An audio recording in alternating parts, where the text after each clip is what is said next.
Voilà, belle cohérence, promesse tenue. Donc nous sommes le 4 mai, la loi sur le renseignement sera sûrement votée par l'Assemblée nationale. Donc demain, le 5 mai, c'était Pierre Rosanvallon. Il y a moins d'un mois sur Mediapart. Dominique Cardon, bonsoir.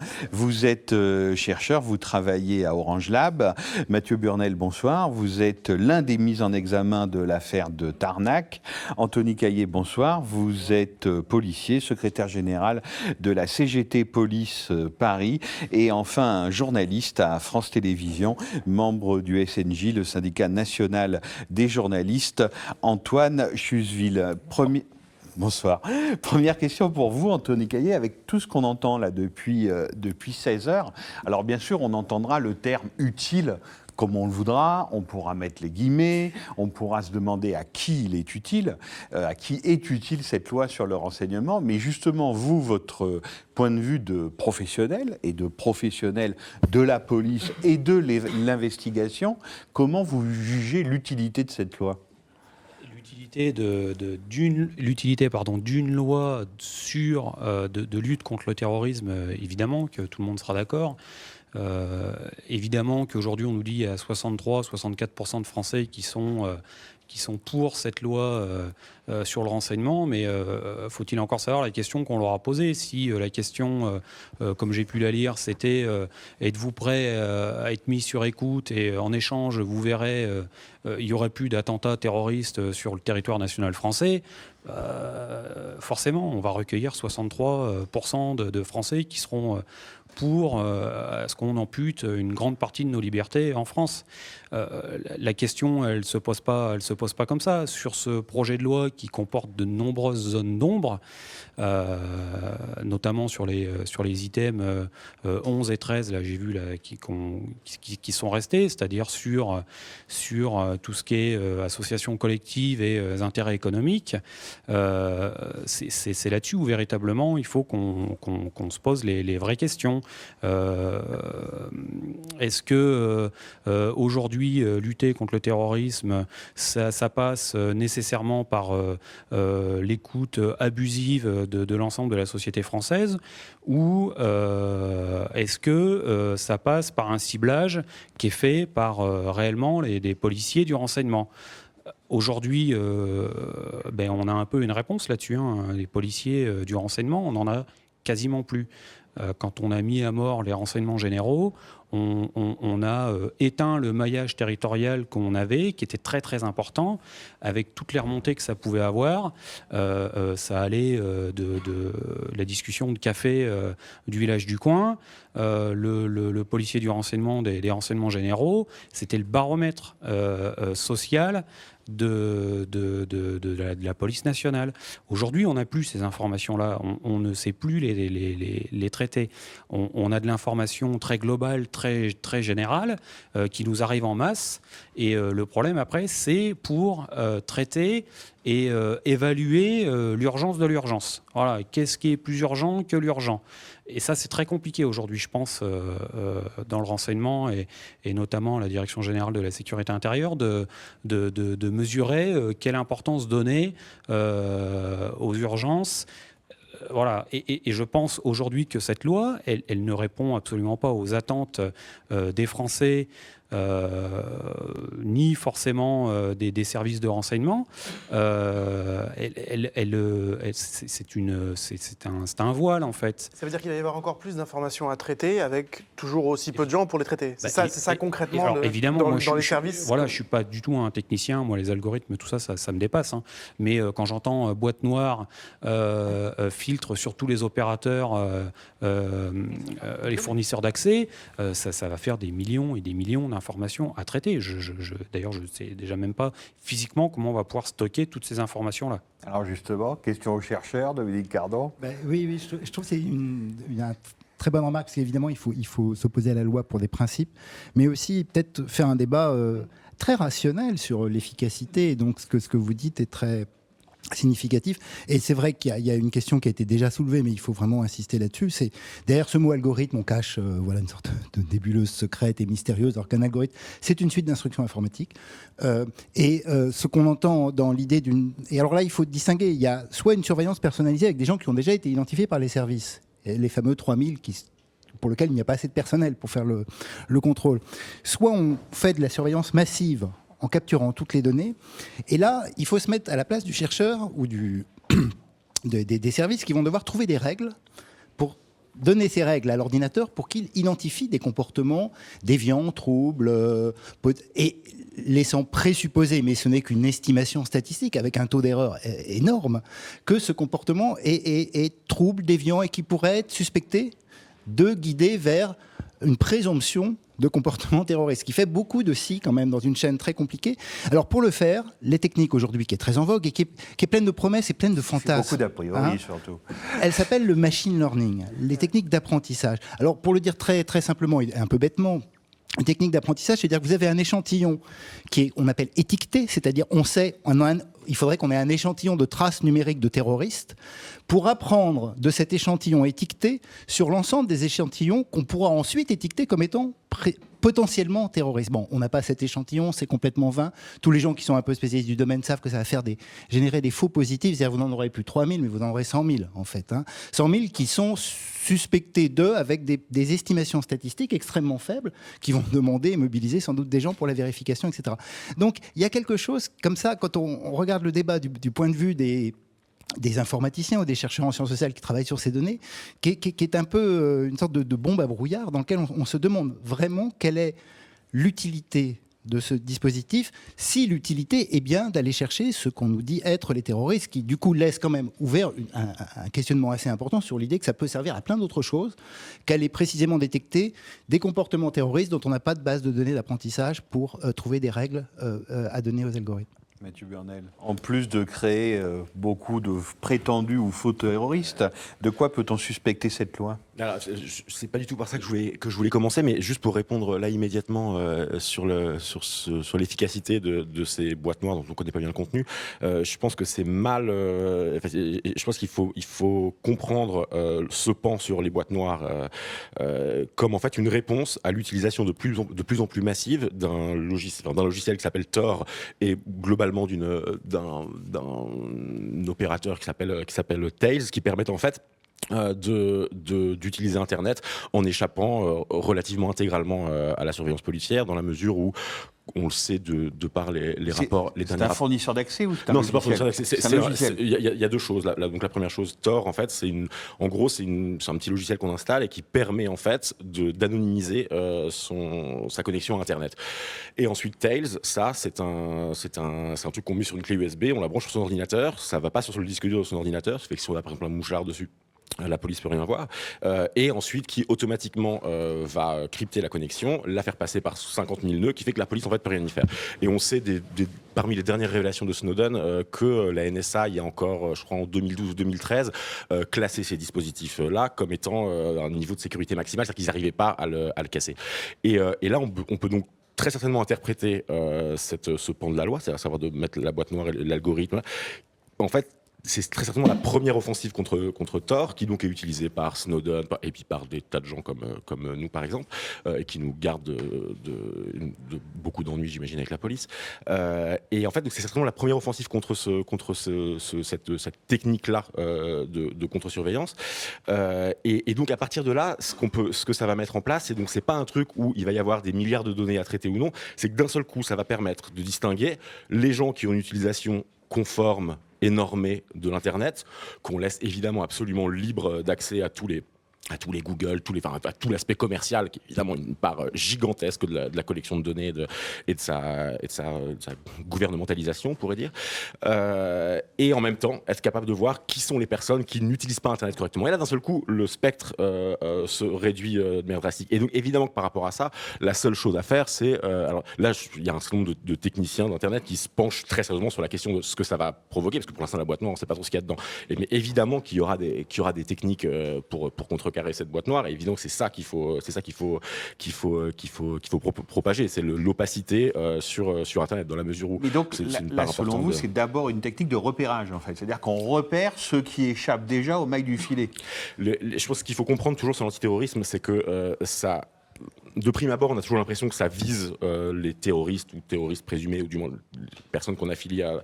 En réalité, c'est ce qu'on a dit depuis le début quand on a été arrêté, c'est que l'affaire de Tarmac, par exemple, nous visait, nous, beaucoup moins que la population française de manière générale. C'est-à-dire que l'antiterrorisme, c'est un paradigme de gouvernement, c'est une modalité, c'est une manière de gouverner, et voilà, qui est à la mode et qui évidemment ne va pas cesser de l'être.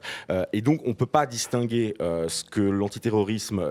Le but, quand on désigne l'ennemi, quand souverainement on désigne qui est l'ennemi intérieur, qui n'est pas, qui ressort on va dire, de l'espèce de maillage global de la société, c'est toujours pour produire la population, pour produire la société. C'est-à-dire qu'en nommant son extérieur, on produit par contraste ce que serait le bon citoyen qui, lui, n'a pas de problème. Et donc, il n'y a pas à choisir entre ce sur quoi s'applique l'antiterrorisme, c'est une modalité de gouvernement, une modalité policière de gouvernement.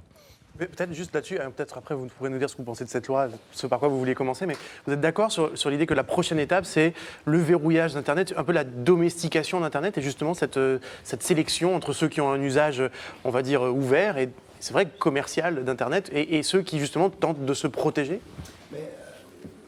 C'est-à-dire qu'il faut vraiment faire une distinction. Je suis évidemment d'accord avec ce qui vient d'être dit, mais on distingue là deux types de surveillance. Une surveillance qui est ciblée et qui effectivement travaille à désigner son ennemi intérieur. Ça, c'est très très clair. C'est un jeu qui est entretenu depuis très longtemps et qui est constitutif des nouvelles formes de la relation de la gouvernementalité de l'État. Et puis, ce qui semble apparaître des boîtes noires, parce que je ne suis pas sûr que la boîte noire fasse quelque chose pour tort, il y a beaucoup d'autres techniques plus... Là, ce que nous dit la boîte noire, mais ce qu'on en comprend, parce que qu'est-ce qu'on en sait, et manifestement pas grand-chose, et je ne suis pas sûr que les législateurs qui ont mis les articles savent encore très bien, c'est-à-dire qu'ils préemptent quelque chose pour pouvoir ensuite imaginer le faire. On a plutôt l'idée d'une sorte de surveillance massive sur les usagers ordinaires de l'Internet, ce qui fait que le travail de désignation de l'ennemi devient là l'ensemble de la population et pas ceux que l'État s'est désigné, l'État policier s'est désigné comme ses ennemis. Bon, on ne sait pas trop. Je pense qu'en fait, les deux usages sont potentiellement présents, ce qui crée le risque. Ce qui crée le risque, c'est vraiment qu'on soit dans une situation aussi floue et qu'il y ait une telle indétermination des motifs de l'écoute possible et de la surveillance possible qu'elle rend possible la surveillance des usagers commerciaux, comme vous dites, des usagers ordinaires en fait de l'Internet, et puis des usagers un petit peu cryptés, un petit peu spécialisés, qui du coup sont quand même beaucoup plus difficiles à attraper dans les techniques qui sont mises en place, avec évidemment le risque pour les États. Là, si on se place du point de vue des États, le risque effectivement qu'on va vers un cryptage beaucoup plus fort. Des pratiques, ce qui est quand même ce qu'il faudrait recommander aujourd'hui avec la situation qui nous arrive. Et que du coup, des techniques simples de capture massive soient beaucoup plus difficiles à mettre en place. Et pour les citoyens, quelle serait la conséquence ? Parce que c'est plus compliqué pour les États, mais ça veut donc dire que les citoyens se retrouvent littéralement sous surveillance. Ils sont sous surveillance, mais moi je veux dire là en sociologue, qui est plutôt la chose qui est très centrale, c'est que le simple fait de se savoir potentiellement, dans un flou complet, écouter, modifie la pratique.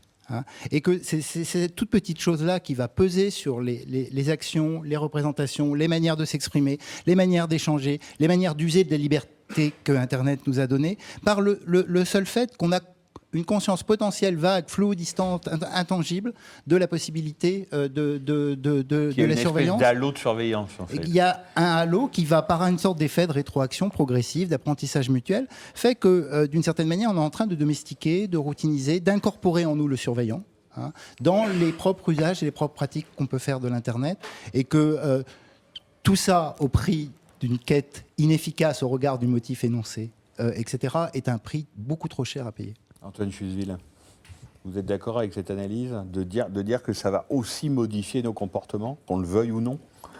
Hélas, et visiblement plutôt pas dans le bon sens. Donc moi je représente le syndicat national des journalistes. Alors les journalistes se sont fortement mobilisés contre ce projet de loi. On est hébergé ici dans une rédaction, celle de Mediapart, mais l'ensemble de la profession est présent dans les appels unitaires, dans les rassemblements contre les projets de loi depuis plusieurs semaines. Parce que cette profession, les journalistes, ils sont inquiets de cette loi qui risque d'être votée demain, inquiets parce que ça va permettre malgré tout de surveiller nos concitoyens et en particulier ceux qui peuvent effectuer des révélations dérangeantes pour l'État. Ça a été dit plusieurs fois au cours de la soirée, mais ce n'est pas une loi qui vise uniquement les projets terroristes. C'est aussi une loi qui protège les intérêts essentiels de l'État, les intérêts économiques, les intérêts scientifiques, les intérêts industriels. Là, c'est une question d'interprétation. Est-ce que les révélations de certains journalistes ne vont pas représenter une menace pour ces intérêts-là ? On sait que des journalistes ont été écoutés par les gouvernements français et pas uniquement dans des dictatures. Hein. Il y a un journaliste qui travaille chez vous qui a été écouté dans les années 80-90, c'est Edwy Plenel. Voilà, il y a eu un procès d'ailleurs sur les écoutes de l'Élysée. D'autres sont surveillés. D'autres, on aimerait bien les faire taire. D'autres, on aimerait bien qu'ils cessent de pouvoir faire des révélations sur des personnages gênants. Donc notre profession est très inquiète, elle est aussi très en colère. Pourquoi ? Parce que ce projet de loi sur le renseignement qui vise à intensifier la surveillance des concitoyens et notamment des journalistes, même s'il y a un petit amendement, j'y reviendrai peut-être tout à l'heure, mais qui ne nous satisfait pas, ce projet de loi, il est examiné extrêmement rapidement, en procédure accélérée. Ce qui n'est pas vraiment le cas d'un autre projet de loi que les socialistes avaient promis de faire voter au plus vite en 2012, celui sur la protection des sources. Celui-là, il est au frigo de l'Assemblée nationale depuis 1 an et demi. On a parlé tout à l'heure avec Aurélie Filippetti. Voilà. Ouais. Bon, alors pour plusieurs raisons visiblement, mais en tout cas, ce projet de loi qui est imparfait, mais qui représenterait une avancée pour les journalistes, qui les protégerait, qui leur permettrait de mieux faire leur travail et donc de mieux informer les Français, de mieux informer leurs concitoyens. Ce projet de loi n'est pas une priorité pour le gouvernement. Et en revanche, le projet de loi sur le renseignement et la surveillance notamment des journalistes est une priorité pour le gouvernement. Donc notre profession est inquiète et en colère parce qu'on ne nous permet pas aujourd'hui d'être mieux protégés, mais on s'apprête à nous surveiller. Est-ce que vous considérez, Mathieu Burnel, au-delà du cas des journalistes comme profession, qu'au fond, c'est une loi de contrôle politique et ou de contrôle social ? Ben, ce que je voulais commencer par raconter au départ, c'est que, parce que c'est un petit peu ce qui nous donne à nous, je veux dire entre guillemets Tarnac, la légitimité de participer à ce débat, c'est que on fait partie des quelques personnes qui ont eu le loisir et le luxe de passer à travers cette espèce de miroir noir que peut être le renseignement, et on en est partiellement revenu. Et c'est-à-dire que ce qu'on voit de la pratique policière lorsqu'on étudie les procédures judiciaires et les différents rapports de police, et nous on a eu une chance extraordinaire, c'est que notamment du fait du travail d'un certain nombre de journalistes, on a eu accès à encore plus de documents que ce à quoi on aurait dû avoir accès. Et c'est absolument effarant. C'est-à-dire que là, encore, parce qu'on parlait de rationalité tout à l'heure, d'un point de vue vraiment rationnel, l'idée qu'il faudrait donner plus de pouvoir à ces gens, alors que franchement, c'est des gens à qui on les laisserait pas, on leur confierait pas nos enfants, quoi. Leur donner toujours plus de pouvoir, c'est juste absolument ahurissant. Et alors, je vais raconter une anecdote qui est assez amusante parce qu'elle éclaire quelque chose. C'est que alors c'était passé, il y a eu un article sur Mediapart et aussi dans Le Monde là-dessus, c'est que bon, parmi les 50 000 mensonges, barbouzeries diverses et variées auxquelles on a eu le droit, une des plus belles, elle était le fait d'un policier. Enfin, au départ, il y avait un type qui faisait, donc il y a des articles sur Mediapart là-dessus, un type qui faisait 7 blogs sur nous, et sur les blogs, il y avait la photo d'en-tête des blogs, c'était une cible sur le domicile de Julien Coupat, et avec plein de messages complètement délirants. Bon, très vite, on a regardé un petit peu ce qui se passait, et bon, la personne se faisait passer pour un journaliste, ou contacter des journalistes en se faisant passer pour nous accuser d'être le groupe AZF qui avait fait des attentats terroristes là-bas. Bon, bref, un truc complètement délirant. Et alors, pas de bol, le policier en question avait laissé ses métadonnées sur les images qu'il mettait, etc. Donc, bon, sans dire grand-chose, on a remonté la pelote jusqu'à avoir la confirmation définitive que c'était bien un agent de la DCRI. Et donc là, évidemment, effroi, on se dit, ah mais alors quoi, est-ce que c'est une espèce de méta-barbouzerie complètement folle, ou est-ce que le type est complètement dingue? Parce que, franchement, quand on lisait ces trucs, il y avait, c'était quand il a su qu'on l'avait grillé, il a appelé les journalistes en disant, je vais me suicider si vous dites que c'est moi, machin, un truc absolument lamentable. Et donc il y avait ce doute. Est-ce qu'il est complètement fou? Est-ce que c'est un truc commandé par sa hiérarchie? Ou est-ce que c'est un peu les deux? On savait pas. Et en fait, et à ce moment-là, il fallait réfléchir, voilà, quelle hypothèse on fait? Et à ce moment moment-là, moi j'ai fait une hypothèse, je veux dire, un peu médiane, qui était qu'en fait, quand on travaille dans le renseignement, on est obligé de devenir complètement taré.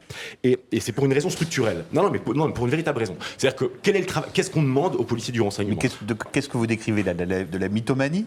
Ah oui, faut lire vos articles. Mais, J'ai pas lu il celui-là, s'appelle peut-être L'espion qui Mathieu. bloguait, vous lirez, d'ailleurs, c'est affligeant. Mais après, nos PV les PV de l'affaire de Tarnac sont remplis d'un nombre de mensonges. Un enfant de 7 ans lirait les trucs, serait là, bah non, les gars, ils mentent, quoi. Bon, mais là où je veux en venir, c'est pourquoi est-ce que la police et la police, le renseignement est forcément absolument paranoïaque. Qu'est-ce qu'on demande à ces gens à qui on ne confierait pas nos enfants? On leur demande d'avoir un pied dans le réel et un pied dans l'anticipation. C'est-à-dire qu'on leur demande d'être paranoïaque. Leur travail, c'est d'être paranoïaque, c'est de prévenir. L'antiterrorisme, ce n'est rien d'autre que prévenir la menace. C'est la doctrine antiterroriste française depuis 85. Et donc, à partir de là, c'est des gens qui on les paye pour imaginer des choses. Et donc, forcément, que les trois quarts deviennent complètement cinglés. Et évidemment qu'une fois qu'ils ont mis le doigt dans l'engrenage, qu'ils ont commencé quelque chose et qu'ils ont une pression hiérarchique diverse et variée, ils ne peuvent que continuer en gros, à faire des espèces de petites manipulations. Et donc, je pense que la conclusion de ça, c'est que ce qu'il faut bien sentir, c'est que le renseignement, une police de renseignement ne peut jamais être autre chose que une institution paranoïaque dont le but va toujours être de s'auto-justifier et d'auto-justifier son existence et politique, paranoïaque et politique. Et donc il n'y a pas de police de renseignement qui ne soit une police politique. Ça, c'est absolument évident. Et donc, la question de cette loi, qui dans le fond n'est que la continuation des lois précédentes, c'est quel est le pouvoir qu'on laisse à la police. Et c'est ça la question centrale. Pouvoir qui est déjà absolument massif, mais c'est l'enjeu, quoi. Quelle liberté d'action on décide de laisser à la police, ou alors quel pouvoir on s'arroge nous pour lui limiter, ce que je disais tout à l'heure, à savoir réussir à s'autodéfendre, par exemple sur le numérique. Et là, par exemple, récemment, il y a un site internet qui s'appelle Lundi Matin, qui est très intéressant, qui a produit un manuel de contre-filature pour expliquer, et de contre-surveillance, pour expliquer comment s'y prendre pour marcher dans la rue tranquillement si la DGSI nous suit. Je pense que c'est ça la voie à suivre. C'est la police est de plus en plus forte. Comment est-ce qu'on arrive à la tenir à distance? Mais vous retenez donc surtout la loi du côté policier, mais on a l'impression que la loi nous concerne tous, c'est-à-dire que c'est pas uniquement l'efficacité ou disons la puissance accrue ou la soi-disant puissance de contrôle accrue de la police qui là est en jeu. Je pense qu'il y a quelque chose qui trouble vraiment le débat sur la question de l'antiterrorisme de manière générale et sur le contrôle, c'est que en France, on a, à mon avis, bêtement tendance à penser que sécurité et liberté s'opposent. Alors qu'en réalité, si on regarde quand est-ce qu'ont été inventés ces termes de liberté au sens moderne, au sens libéral en réalité, et de sécurité, ils ont été inventés en gros par les mêmes personnes à la même époque, à savoir au XVIIIe siècle. Et en fait, la sécurité et la liberté, comme on les connaît, c'est les deux pans de la même pièce. Il s'agit de libéraliser l'individu pour qu'il puisse produire, circuler, produire de la marchandise, etc., etc. Et il faut en même temps sécuriser ses flux et sécuriser la société. Et donc, on ne peut pas sortir de ce débat. Si on essaye d'opposer sécurité à la liberté comme on la connaît, on ne peut pas sortir du débat. Enfin, on ne peut pas s'en sortir, on ne peut pas trouver de solution logique. On est obligé de faire une espèce de petit calcul d'épicier, un petit peu de sécurité, un petit peu de liberté, etc. Et là, j'ai l'impression qu'un des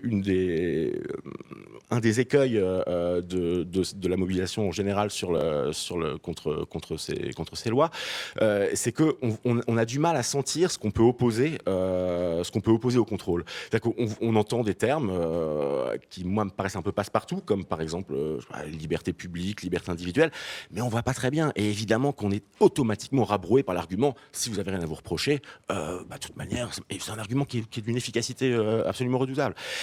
Et c'est peut-être parce qu'en fait, on a la mauvaise conception de la liberté. Et peut-être que la liberté, c'est pas la liberté qui nous intéresse, la liberté qui nous importe, c'est pas celle de pouvoir choisir entre Coca-Cola et Pepsi, et celle de revendiquer sa liberté individuelle ou la liberté publique. En gros, la liberté que l'État nous laisserait utiliser. La liberté, ça n'a jamais été un truc que l'État nous laissait, que l'État nous octroyait. C'est toujours quelque chose qui a été pris, qui a été arraché, et très souvent de haute lutte. Et là, je pense que ce qui est en jeu dans cette loi, quant au concept même de liberté, c'est que la liberté qui est en jeu, c'est celle de pouvoir s'organiser politiquement contre l'ordre des choses. C'est ça qui est en jeu, et c'est ça que la loi vise à endiguer, chez les islamistes comme chez monsieur et madame tout le monde. Et ce matin, je lisais un peu deux, trois trucs pour essayer de me mettre un peu dans le bain ce matin, et je suis tombé sur une interview de Jacques Vergès par Michel Foucault. Je savais pas qu'elle existait. Et Foucault m'a dit, oui, mais alors, vous, c'est quoi votre loi ? Et Vergès répond, Vergès n'est pas forcément un exemple politique, mais en tout cas, il répond un truc très très bien. Il dit, ma loi, c'est d'être contre les lois parce qu'elles prétendent retenir l'histoire. Et c'est vraiment une très très bonne citation. Et alors, qu'est-ce qu'on peut se préfigurer là ? Et ça, c'est quelqu'un l'a dit un petit peu précédemment. C'est qu'effectivement, l'antiterrorisme vient juste être l'espèce de couche supplémentaire à la gestion générale par la crise de la totalité de la population, et qu'il y a un sentiment diffus très certainement chez nos gouvernants, que à tout moment quelque chose pourrait se mettre à exploser, et que des nouvelles formes politiques pourraient être trouvées, et que les choses débordent légèrement. Et c'est donc, à mon avis, à partir de cette possibilité du soulèvement, à partir de cette possibilité du renversement de l'ordre établi, que la question de la surveillance se pose un petit peu sérieusement. Et voilà, ça peut paraître délirant de dire ça maintenant, mais si vous aviez demandé à un Tunisien ce qu'il pense du régime de Ben Ali il y a 4 ans, ils auraient dit non, il se passera jamais rien. Bon, on est à chaque instant plus proche du moment où les tables tournent. Et donc c'est à partir de notre capacité d'agir politiquement qu'il faut mesurer et évaluer cette loi. Et donc c'est évidemment un obstacle, c'est quelque chose qui nous endigue. À partir de là, il y a deux possibilités. On peut s'en indigner ou on peut essayer de s'organiser contre. Et là, en l'occurrence, s'organiser contre, c'est développer massivement les programmes de cryptage, les trucs, tous les outils comme Tor, etc., pour faire que on arrive à tenir la police suffisamment à distance de nos échanges personnels et politiques pour pas qu'elle puisse nous arrêter avant de faire quoi que ce soit. Dominique Cardon. Oui. C'était pour revenir parce que je crois que c'est très important cette histoire de l'arbitrage, mais entre vie privée et sécurité. Et je voudrais mettre un petit argument sociologique un peu abstrait, mais qui est de dire que ce qui se joue là avec le numérique depuis quelques années, c'est une sorte d'ébranlement de nos définitions un peu traditionnelles de la vie privée, qui était de la définir comme un bien un peu commun et collectif. Et donc on définissait la vie privée comme une sorte de norme commune, définie par le droit. Qu'est-ce qui est privé, qu'est-ce qui est public, par des mœurs, être poli, avoir du tact, qu'est-ce qu'on montre, qu'est-ce qu'on montre pas, etc., qui était une sorte de norme collective. Et ce qui est arrivé avec le numérique et avec tous les dispositifs d'individuation de nos sociétés, c'est de considérer que chaque individu définit pour lui-même sa frontière entre la vie privée et la vie publique. Il ne veut pas d'un droit paternaliste qui lui dit ça c'est privé, ça c'est public, tu dois te comporter comme ça, etc. Si sur Facebook je veux raconter ma vie sexuelle, si je veux raconter mes activités politiques, si je veux, j'ai le droit de le faire, c'est pas à Facebook ni au droit de le faire. Et donc ce processus d'individualisation de la vie privée, qui est devenu un droit non plus protecteur, mais un droit à liberté que chaque individu essaye de défendre, il est en train de rencontrer, et c'est là le chantage utilitariste, et c'est pour ça qu'il est individualisant, qu'on est en train de nous faire, c'est sécurité contre vie privée, et après tout, si tu n'as rien à cacher, c'est pas grave. Et le si tu n'as rien à cacher est complètement utilitariste, c'est-à-dire qu'il dit à chaque individu, si toi tu n'as rien à cacher, t'es tranquille, laisse les autres faire.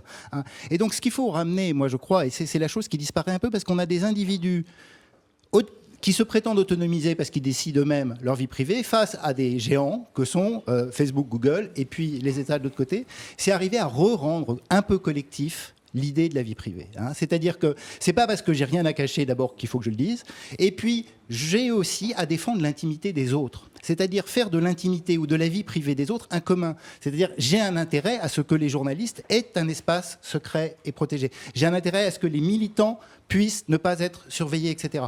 Qu'est-ce qui fait dans nos sociétés qu'on a besoin de redonner à la vie privée un caractère commun et collectif pour ne pas être pris dans cet étau, qui est un piège absolu, en fait, utilitariste, de nous dire chaque individu va arbitrer entre sa propre vie privée, après tout il n'a rien à cacher, et puis son désir de sécurité. Et je crois que les États s'engouffrent considérablement dans cette sorte de disparition d'un espace intermédiaire pour redéfinir la vie privée. Et d'une certaine manière, c'est peut-être une des vertus du débat qu'on a aujourd'hui, du débat sur la loi, même si il est probable que la fin ne soit pas très bonne, mais que finalement on puisse mettre mettre sur la table ces questions et arriver à retravailler à cette idée d'une définition plus collective de la vie privée, parce que c'est sans doute de ça dont on a besoin aujourd'hui. Qu'est-ce que vous pensez tous, mais je me tourne vers Anthony Caillé en particulier, sur le côté qu'on a beaucoup entendu pour s'en réjouir ou pour le déplorer. Après tout, on légalise des pratiques qui existaient déjà. C'est quelque chose qu'on entend à peu près là et là depuis 4 heures de l'après-midi. D'abord, est-ce que c'est vrai ou est-ce que c'est faux ? C'est-à-dire, est-ce que là,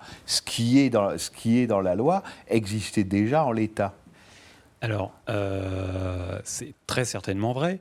Le juge antiterroriste Marc Trévédic l'a également confirmé sur un plateau télé. Maintenant, ce qu'il faut bien savoir, c'est que si effectivement ces pratiques ont pu ou peuvent exister, elles sont, de par le fait de leur illégalité, peut-être pas marginale, mais en tout cas très minime. Aujourd'hui, on nous dit on va judiciariser le fait de pouvoir écouter tout le monde, tout le temps, quand on veut, où on veut. C'est là où ça va devenir très très grave. C'est que du coup, ça va être, c'est l'expression, c'est open bar, quoi. Ça va être ouvert tout le temps. Et c'est là où c'est très grave. C'est que justement, moi j'ai écouté ce que Mathieu disait et je suis pas tout à fait satisfait du discours. Vous ne pensez pas que toute police est toujours politique ? Alors moi je pense très honnêtement, et c'est ce que j'ai dit tout à l'heure à la déclaration qu'on a fait à la Place des Invalides, qu'effectivement nous, à la CGT Police, on ne voulait pas devenir des policiers politiques. Voilà, c'est pas notre conception de la police, pas notre conception de la police républicaine. Mais là où ou alors j'ai pas très bien compris ce que Mathieu voulait dire, c'est que il m'explique que bon, de toute façon, la forme de lutte qu'il faudra avoir, c'est effectivement de mettre les moyens techniques Tor. Moi, je suis incapable de faire ça. Je veux dire, je suis désarmé face à ça. Ouais, c'est pas si compliqué, mais regardez. Policier désarmé, c'est pas la pire chose qui puisse lui arriver. Ouais, moi je suis pas. Enfin voilà, on peut avoir tous les discours qu'on veut. C'est pas que c'est pas si compliqué. On le dit. Enfin, vous l'avez dit tout à l'heure. Liberté publique, liberté individuelle, ça parle pas aux gens. Bon, nous, ça nous parle parce que voilà, on est dedans et tout. Et ben moi, Tor, ça me parle pas. Moi, ça me parle pas. Moi, j'ai rien à me cacher. Et pourtant, cette loi, effectivement, elle va modifier inconsciemment mon approche de l'Internet. Elle va modifier inconsciemment mes conversations téléphoniques. Quand, par exemple, dans mon activité syndicale, j'aurai un journaliste au téléphone qui me posera certaines questions. Ça, voilà, c'est comportementaliste. Hein, je veux dire, et puis, au bout du bout, on nous ôte un pan de liberté. Je veux dire, et le policier, c'est pas que le policier du renseignement, c'est aussi l'officier de police judiciaire, c'est aussi une garantie des libertés individuelles. Et là, on l'a pu, cette garantie, puisque ce que nous dit notre Constitution, c'est que le juge judiciaire doit être présent dans tous les actes d'enquête. Voilà. Or là, il l'est absolument pas. Il est complètement en dehors de ce projet de loi. Ce qui fait que si lui est en dehors de ce projet de loi, le policier qui fait de la police judiciaire l'est aussi, et que du coup, on met à mal aujourd'hui la liberté qu'on a. C'est pas que la liberté et la sécurité doivent s'opposer. On est dans un état de droit. C'est pas un État-nation, c'est pas un État policier, on est dans un État de droit. Et donc, dans un État de droit, c'est la liberté qui prévaut. Ensuite, on y met un millefeuille successif de lois parce qu'on a besoin de sécuriser les choses et on s'aperçoit au fil des temps, et voilà, et ça c'est du droit positif, c'est-à-dire qu'on crée du droit parce qu'on s'est aperçu à un temps X qu'il s'était passé une chose et qu'on ne pouvait pas laisser ça en état, et donc on crée du droit là-dessus. Mais le fondement de notre société, c'est quand même la liberté. Je veux dire, des gens se sont battus pour ça, et c'est ce qu'on fait aujourd'hui. Et je pense qu'aujourd'hui, le gouvernement va enfoncer un coin très très important dans cette liberté. Et que si on laisse passer ça, si les députés aujourd'hui demain votent cette loi en l'état, ça va mettre à mal la liberté d'aller et venir de chacun. Et c'est ça qui est très grave dans cette loi aujourd'hui. C'est ça qui est très grave. As-tu Burnel, Antoine Jusville? Ouais, je voulais juste réagir sur ce que tu disais. Tor, ça me parle pas. Faut être honnête. C'est pas un logiciel qui est massivement utilisé aujourd'hui en France, mais on va peut-être devoir s'y mettre. Juste une Enfin, anecdote. ça se discute. Si j'ai bien compris, si je l'utilise, je me rends suspect. Oui, mais c'est une des craintes, par rapport à la loi. Ouais. Mais c'est aussi une forme de défense. Je vais juste vous raconter, il y a eu une rencontre il y a 8 mois à Londres entre des journalistes du monde entier sur la cybersécurité et sur l'adaptation que les rédactions vont devoir faire, mais c'est aussi valable pour plein d'autres métiers, c'est aussi valable pour l'ensemble du mouvement social. Le discours d'introduction, c'était Edward Snowden, par visioconférence puisqu'il est en Russie.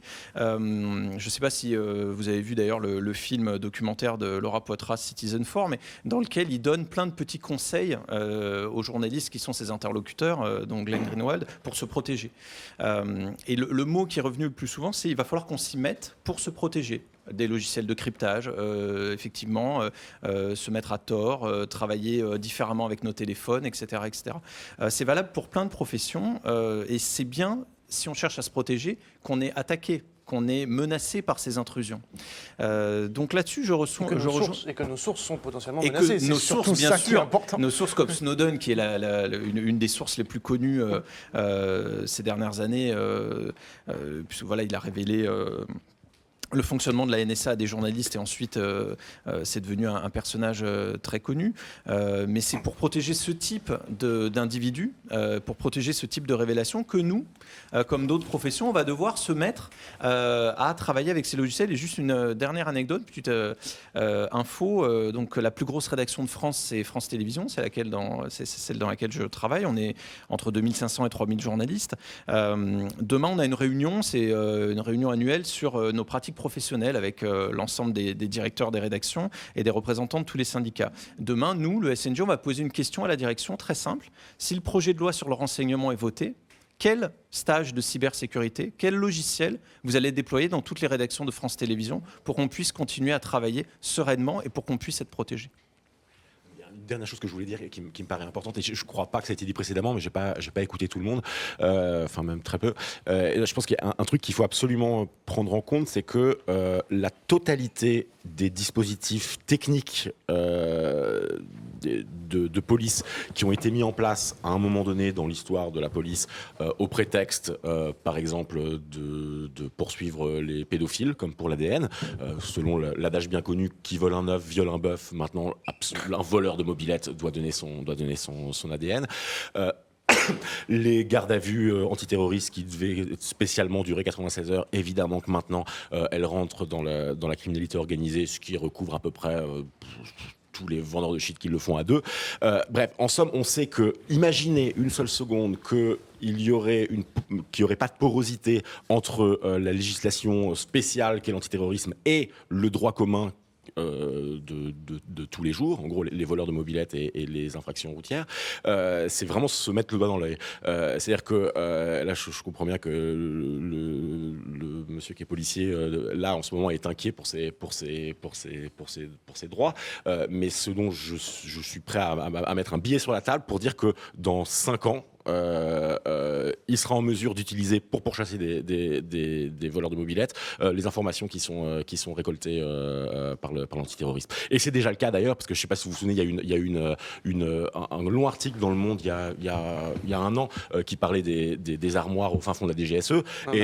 Ça a évidemment servi par exemple pour des gens comme nous, mais il disait clairement que c'était utilisé par n'importe quel policier de judiciaire. Et donc évidemment que ce qui est mis en place là sera appliqué et se diffusera à la totalité du droit dans les 2 ans, 5 ans, 10 ans, ça dépendra un petit peu de l'évolution de la situation. Et donc il ne faut absolument pas penser que l'état d'exception, ça serait l'exception. L'état d'exception, c'est toujours le cœur de l'ordre régnant. Et donc ce qui se passe là, c'est ce qui va se diffuser massivement dans les forces de police de manière générale. Anthony Caillé, réponse et dernier mot. Non, mais c'est pas, moi, je suis pas inquiet pour dans 4 ou 5 ans. Je suis inquiet tout de suite. Les violences collectives, l'item 11, je crois, on ne sait pas ce que c'est. C'est complètement flou. C'est quoi les violences collectives ? le rassemblement qu'on a fait ce soir, justement, pour essayer de montrer... C'est l'article 11 de la loi, c'est ça ? Ouais. Voilà, c'est un fourre-tout. On y met ce qu'on veut dedans. Est-ce que demain, voilà, le dirigeant du SNJ qui ira dans sa rédaction en disant il faut qu'on se réunisse pour discuter du dispositif Tor qu'on va, ben voilà, hop. Est-ce que ça ne participe pas à une violence collective, ça ? C'est pas dans 5 ans. Hein, et là, il n'y a pas de porosité. Hein. Le texte qui est fait aujourd'hui, il est très clair. Hein. Il va dans ce sens. Hein. Sur les intérêts économiques, c'est la même chose. Je veux dire, les syndicalistes, les représentants du personnel qui sont élus dans les comités d'entreprise, qui sont contre, je ne sais pas moi, un plan économique dans une grande société française type EDF, Air France, est-ce que justement ils ne rentrent pas du coup dans les gens qui seraient visés par les intérêts économiques de ces grandes entreprises ? Le terrorisme, il est où là-dedans ? Enfin, moi, il faut qu'on m'explique. Je suis fonctionnaire de police, je suis très procédurier, j'aime que les choses soient carrées. Je veux qu'on me donne une définition précise de ce qu'est les violences collectives et de ce qu'est un intérêt général économique. Voilà. Merci beaucoup à tous les quatre. On posera votre question à nos 4 derniers invités. Pour le temps qui se met en place, il est 21h25.